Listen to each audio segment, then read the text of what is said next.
गांव के बिल्कुल पास एक बड़ा सा जंगल था। और सच बताऊं, गांव के लोग उस जंगल से थोड़ा डरते थे। सब बोलते थे वहां खतरनाक जानवर रहते हैं।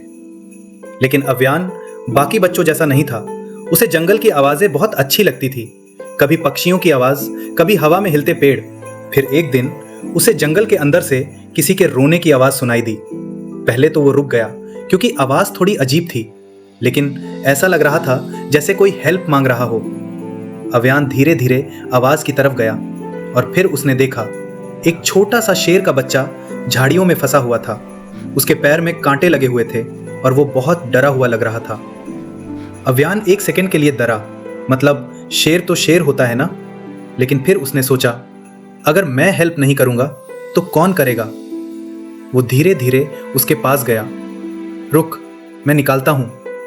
अव्यान बड़े प्यार से उसके पैर के कांटे निकालने लगा और थोड़ी देर बाद शेर का बच्चा शांत हो गया, जैसे उसे समझ आ गया हो कि अव्यान उसका दोस्त है।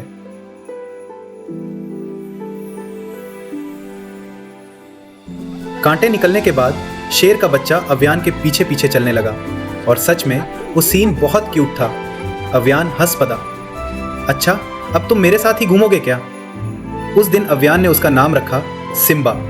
और बस उस दिन से दोनों बेस्ट फ्रेंड्स बन गए। कभी दोनों नदी के पास भागते, कभी पेड़ के नीचे बैठ जाते, कभी सिम्बा मिट्टी में लौटा रहता और अव्यान हंस हंस के पागल हो जाता।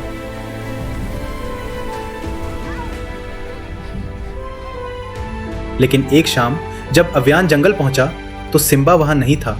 न उसकी आवाज, न उसके पौ के निशान। और अब अव्यान को टेंशन होने लगी।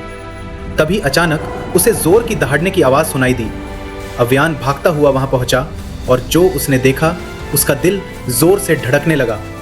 सिम्बा एक बड़े जाल में फंसा हुआ था और पास में दो शिकारी खड़े थे। सच बताऊं, अव्यान बहुत डर गया था। उसके हाथ तक कांप रहे थे। लेकिन उसने सिम्बा को देखा, वो बहुत डरा हुआ था। और बस अव्यान हिम्मत करके जाल के पास पहुंचा।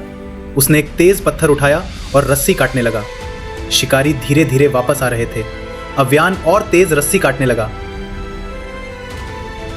और फिर टैक, रस्सी टूट गई। सिम्बा तुरंत बाहर निकला और सीधा अव्यान के पास आ गया।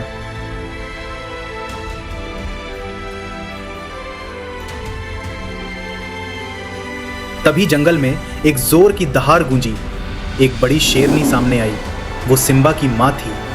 शिकारी डर के मारे भाग गए और जाने से पहले सिम्बा एक बार मुड़कर अव्यान को देखने लगा, जैसे कह रहा हो, थैंक यू दोस्त।